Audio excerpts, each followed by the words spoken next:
On this edition of Independent Sources, rebranding the first Black Republic, Haiti doubles its tourism budget to compete in the already competitive Caribbean market. Today we cannot say that we will be competitive regarding prices or regarding the economic perspective of tourism.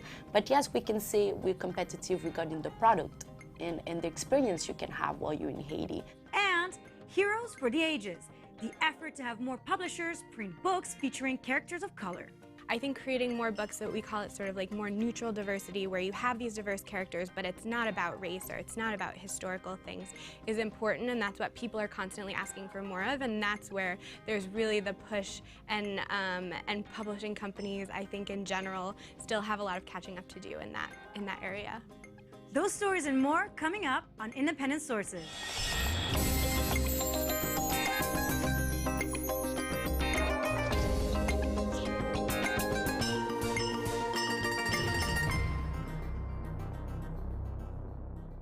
Welcome to Independent Sources, bringing you news from New York's ethnic and immigrant communities. I'm Sarah Pizon. Haiti has a reputation that precedes it, and in many cases, it's not a good one. The country is better known for poverty and political despots, rather than being the world's first independent Black republic. Now the Haitian government is trying to change that. They've doubled the tourism ministry's budget in the hope that the country can elbow its way into the already crowded Caribbean tourism market.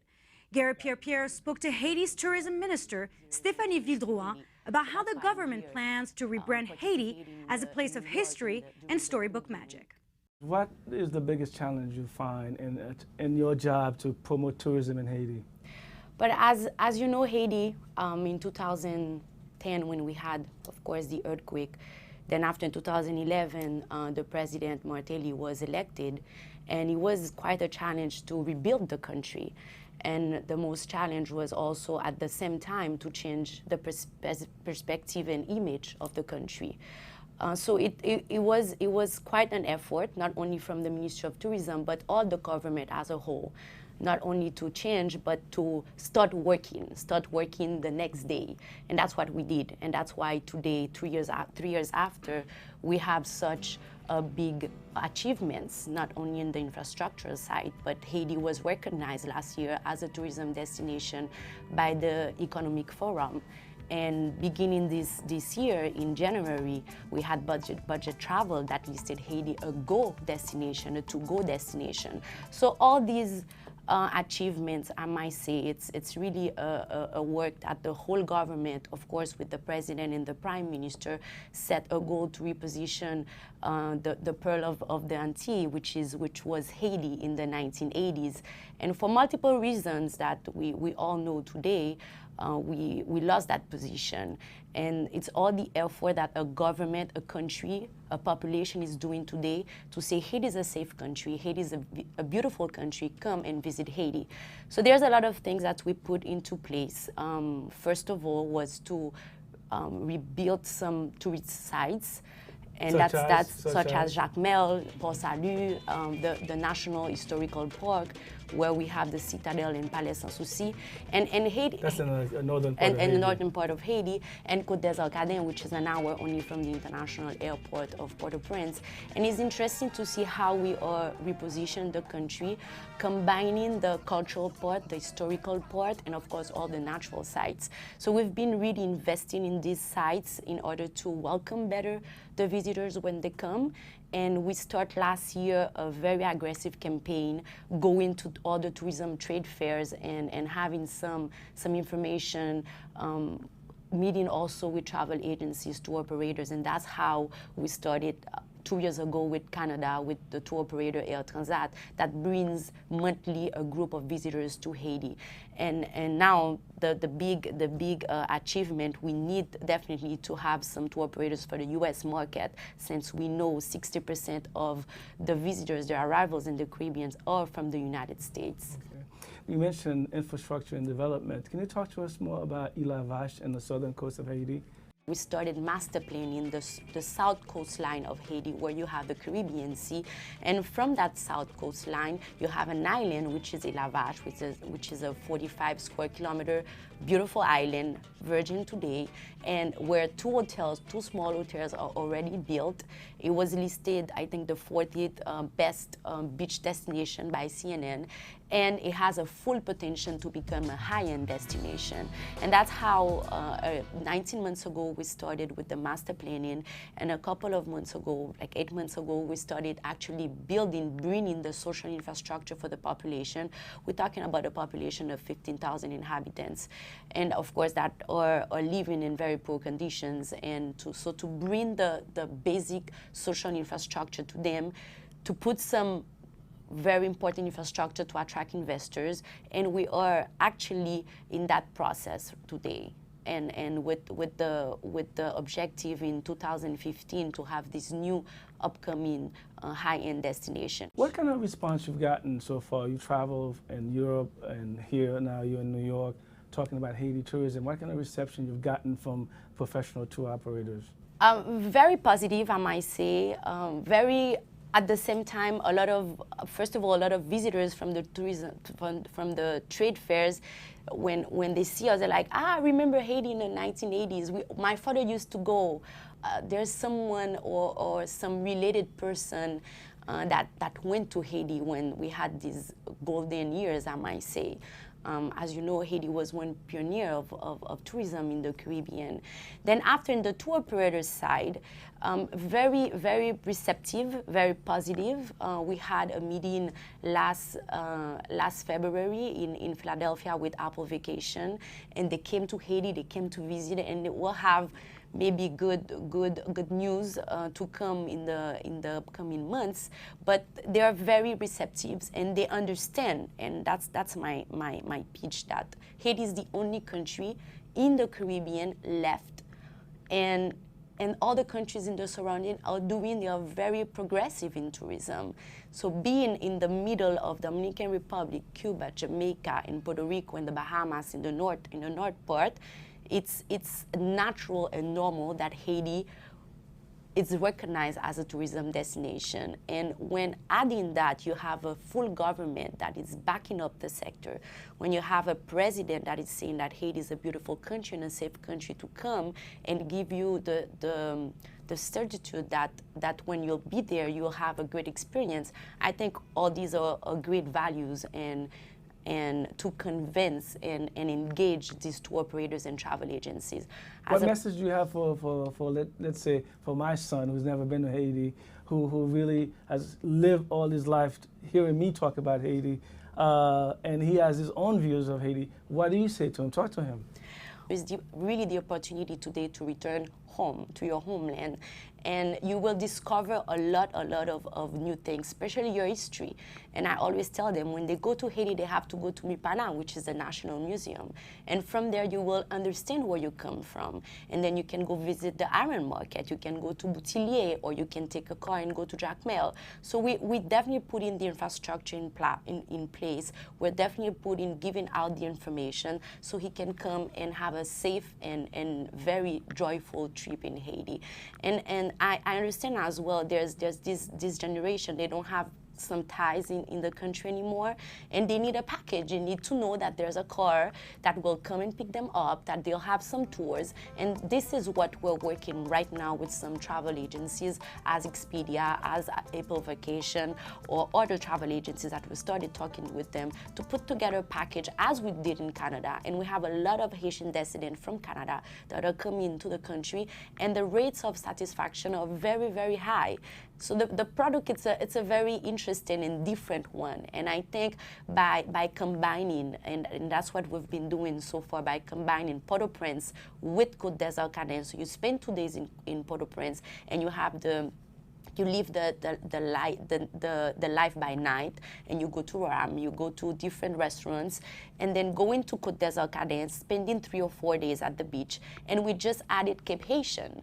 So you have 3 destinations in one trip, in 1 week trip. So now we're trying to have also some weekend getaways from Friday to Monday, or from Thursday to Sunday, and this is what we're working right now, and we will have some, like I just said, some great news before the end of this year to really promote Haiti and have some travel agencies that are willing to give out the information, the right information about Haiti.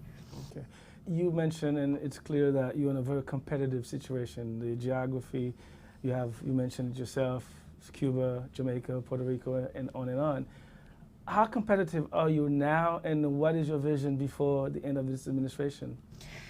Listen, I compare Haiti with these countries when I talk about repositioning the country and seeing that they have the same natural sites that we have, and they've been successful because they had a plan, but it's a 30-year plan. Punta Cana in the Dominican Republic started in 1980s. Now we're in 2014. It's been more than 30 years. So we have a long, long way to go. And our statement now is saying, okay, today Haiti has about 8,000 rooms. Let's fill them out. Let's bring back the visitor down there. And the investor, because we need this investment coming to Haiti to build more hotels. We had some successful investment as Best Western, as NH Hotel, as Occidental Oasis, all are from private Haitian sectors that understood that the industry is very competitive and you need to have a good operator, you need to have a brand. And I think they've been doing a very excellent job. Now my job is to promote the country and to bring back the visitor. So of course today we cannot say that we will be competitive regarding prices or regarding the economic perspective of tourism. But yes, we can say we're competitive regarding the product and the experience you can have while you're in Haiti. And we're not trying to sell any stay-put packages as other countries in the Caribbean does. We definitely putting together a multi-destination experience. So when I tell you, you spend 2 days in the capital, you go at the beach, and at the same time you have a historical tour in the north, visiting the Citadelle Lafayette, which is known worldwide as a UNESCO site, World Heritage. And we just inaugurated the museum that has the canyons, a very variety of canyons throughout the centuries. And all these are part of our, of course, history and culture. So when I tell you it's not a stay-put package, you not just stay 7 days in a hotel, but you go around, you visit, it's really a good call when a visitor said, okay, let's go to Haiti, let's see what it's all about. You've been working extremely hard over the last 2.5 years or so to promote tourism in Haiti.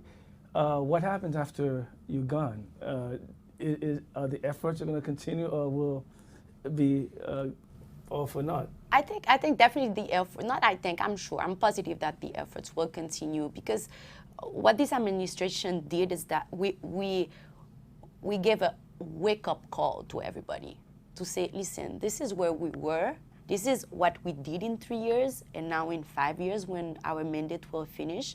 So if you are engaged, you have the right plan, you can definitely do something for the country. So I think everybody sees Haiti differently.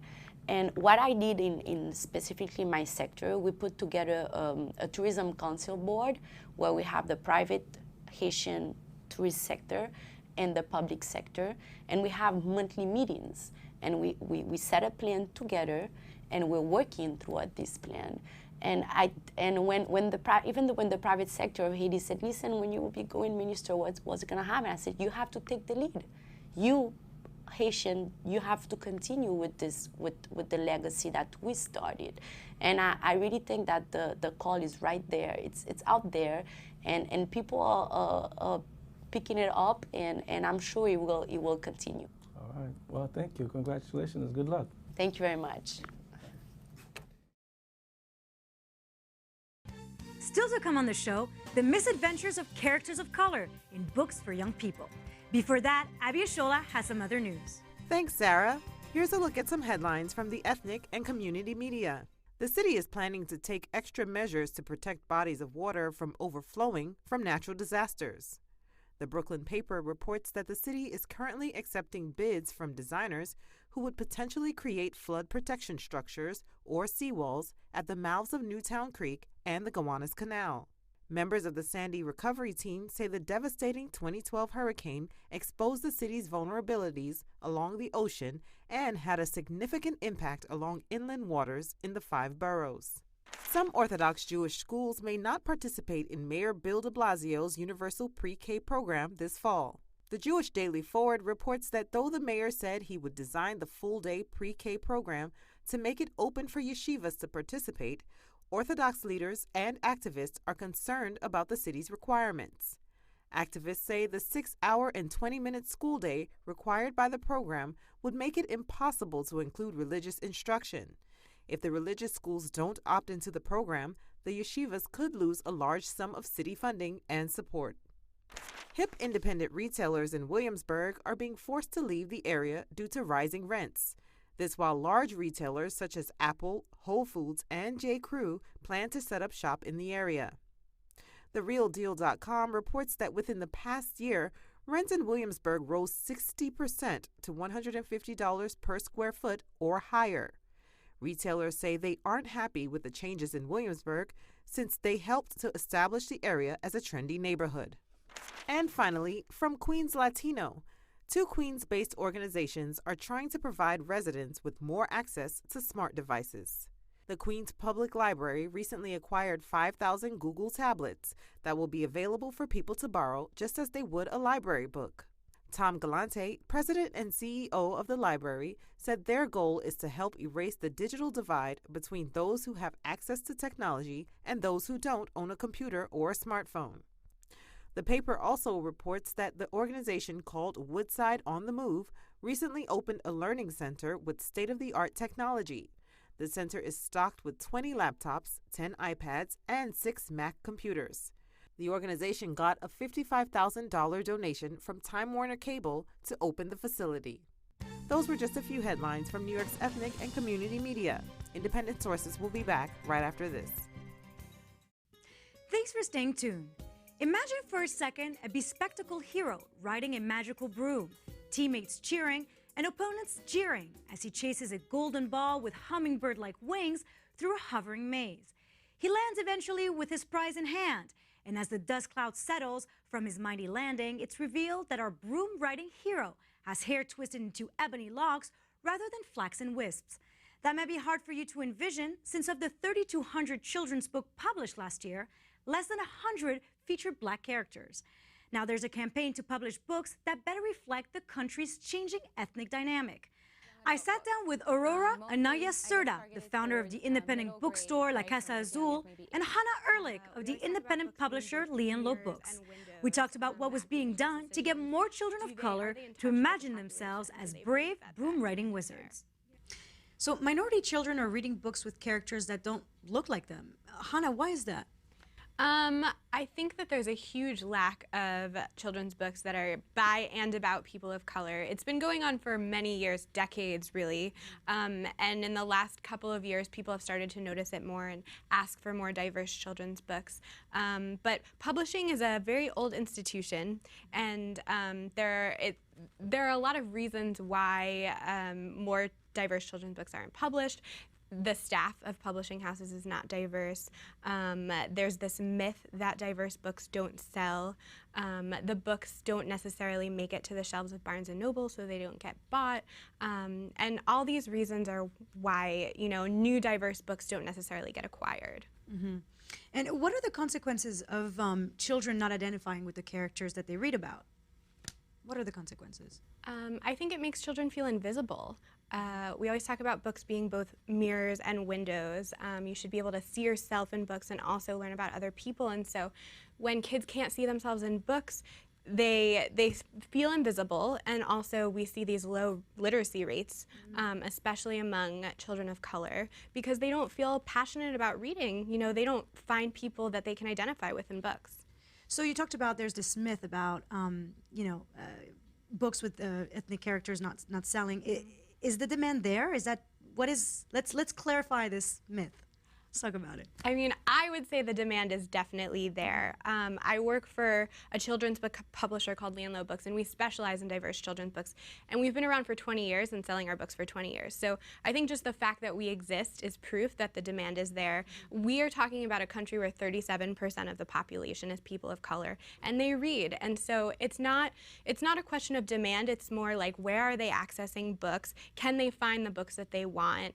And are the people at the top who are making the purchasing decisions, the acquisitions decisions, are they in touch with the population? Do they believe that that demand is there? Yeah, Aurora, what's your take on this? Yeah, I can totally agree with everything you just said. At La Casa Azul bookstore, that is all we carry. Writers of color, and especially for kids, books that are bilingual in English and Spanish. And the demand is definitely there. From educators that come in asking for books that will reflect the culture that they're teaching, from parents who are asking for books that will reflect the culture for their kids, and even from people that are maybe learning Spanish or wanting to learn about different cultures, especially for their children. I read that some of the diverse books are focused more on historical events or issues affecting the community versus the story itself. What are your takes on that? Is that hurting the selling of books? For sure. I think for a really long time, authors and illustrators of color have been put into this box where they're expected to create stories about, slavery or immigration or these specific topics that do need to be dealt with in children's books, but that's all that they've been allowed to work on. And those books are not fun. I mean, they're beautiful, and they're important to have in collections, but they're not the kind of books necessarily that you would snuggle up with your kid and read before bed. And so I think creating more books, that we call it sort of like more neutral diversity, where you have these diverse characters, but it's not about race or it's not about historical things, is important, and that's what people are constantly asking for more of, and that's where there's really the push, and publishing companies, I think in general, still have a lot of catching up to do in that area. And Aurora, in your bookstore, what types of books do you have as well? Specifically for kids, we have beautiful children's books that are written by mostly Latino writers, books that are in English, books that are in Spanish. A lot, our YA section has grown a lot more in the 2 years that we've been open. It's doubled because, again, of the need. The parents asking, especially for the middle grades and the young boys. We're seeing parents asking for books that have a Latino, a boy, as a main character. There are many, many YA books that have girls as a main character, and that's wonderful, but there's a need also for boys to see themselves reflected in a story that's something that will engage them and keep them interested in wanting to read more. What are YA books? YA books, young adult books. Mostly, I guess, targeted towards middle grades, right, from as young as maybe 8 or 9 up to high school. But we've also seen the growth in YA interests by adults as well. People who just enjoy a wonderful story so YA is short for young adult. Right. It's not just children's book. It's like you said, the young adult novels and Twilight or Divergent that have made it into pop culture, and now everybody knows about them. So where do you think the problem needs to be attacked? Does it need to start at the children level with children's books, or do you go straight into kind of attacking it at a YA level? Yeah.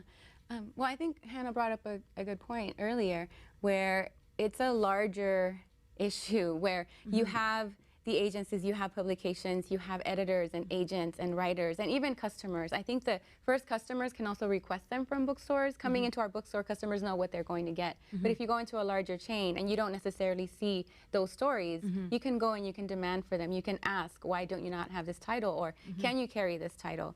From the publishing standpoint, more staffing that includes a more diverse world. We live in a very, very diverse world. Our staff should reflect that. Absolutely. How difficult is it to market books, with diverse characters across cultures? I would say that it's less difficult than people sometimes believe it is. I think that the key is you sort of need to tweak the way you pitch a book depending on who you're talking to. So, for my company, Lee & Low Books, we want people to know that we have diverse books if that's what they're looking for, but also we want people to feel like these books are not separate. We don't want them to categorize them differently, to feel obligated to read them. We don't want multicultural books to be like the vegetables of children's books, you know, especially because we want to increase the number of books that are fun, that just feature characters of color, diverse characters, but aren't really these serious, heavy stories. And so I think you kind of need to tweak the way you pitch books, and instead of saying, this is a book about, you know, an African-American child who struggles with blah, blah, blah, you can say, this is a book about like a girl, for example, this book, a girl who loves to hula hoop, and she loves hanging out on her neighborhood corner and playing with her friends, and her neighborhood just happens to be really diverse, but that's not the point of the story, and that's how you market diverse books to a really wide audience. Right. Yeah. And I think part of the marketing too includes not just marketing books by writers of color to people of color, because the same way that writers of color and readers read everything that's general, in the same way everyone, the larger audience, also should have the same access and the same opportunity to pick up that book. So summer is a time of reading for many. So can you kind of tell us what is on your summer reading list? Let's start with Hannah. Okay. Well, it was hard to choose just a couple of books because I love children's books so much, and I think they're so much fun for summer. But I had talked before, we had talked about books with characters of color that aren't really about serious topics, or that aren't about that. So The Hula Hoopin' Queen is a really great example of that. This one takes place here in New York on 139th Street, and it's just about this character, Kamika, who loves to hula hoop, and her mom sends her out to do chores, and she kind of gets sidetracked by her rival who wants to do a hula hoop off with her, and she has to prove that she is the Hula Hoopin' Queen of 139th Street. So that's a really fun one. And likewise, I have King for a Day is another picture book of ours, and this one takes place in Pakistan, and the main character is Muslim, but it's not about religion, and it's not just a story about Pakistan. It's about a boy who's in a kite flying competition, and he really wants to beat the bully next door. And I won't tell you if he does or not, but it's really fun. And then up there, Rebellion is our third book in a YA trilogy, dystopian trilogy. Hard science fiction. It takes place on another planet, and it has to do with genetic engineering and a caste system. It's a really good read for people who blow through YA dystopias and are just looking for something that's really meaty, really complex, going to make them think. And what about you, Aurora? I brought a few of the selections that are part of the summer reading program that we have at the store. So similar to the model at the public library, kids come in, they sign up, and for the next 2 months, they get to read all the books that they can, and then they bring us a list in August, and they'll get a prize for reading as many books as they get to read. Maximilian and the Bingo Rematch, that's a very, very popular book. It's part 2 and a sequel. It's about a little boy who loves lucha libre, and his uncle is actually a wrestler. And so the adventures that they go on together, it's bilingual, it's chapter book / graphic novel, so boys really tend to gravitate to that book a lot. One of my favorites always has been Julia Alvarez and her Tia Lola series. Tia Lola comes from the Dominican Republic, and she stays with her niece and nephew, and they go on adventures. So she was at first just visiting from the Dominican Republic, and now she has stayed through the fall and now summer. So they have all these wonderful trips in Vermont, which a lot of children, I feel, can relate to, having a relative come and visit from another country. Of course, our One Book, One Barrio selection will be on our shelves for a year, The Revolution of Evelyn Serrano. And this is our latest favorite. I Got the Rhythm, and it's a story of a little girl just visiting her neighbors, and the man who sells piraguas in the corner, and her best friend next door, and they just go around the block, and they're dancing and they're singing. Sounds fun. Yeah. Aurora, Hannah, thank you for being with us today. Thank you for having us.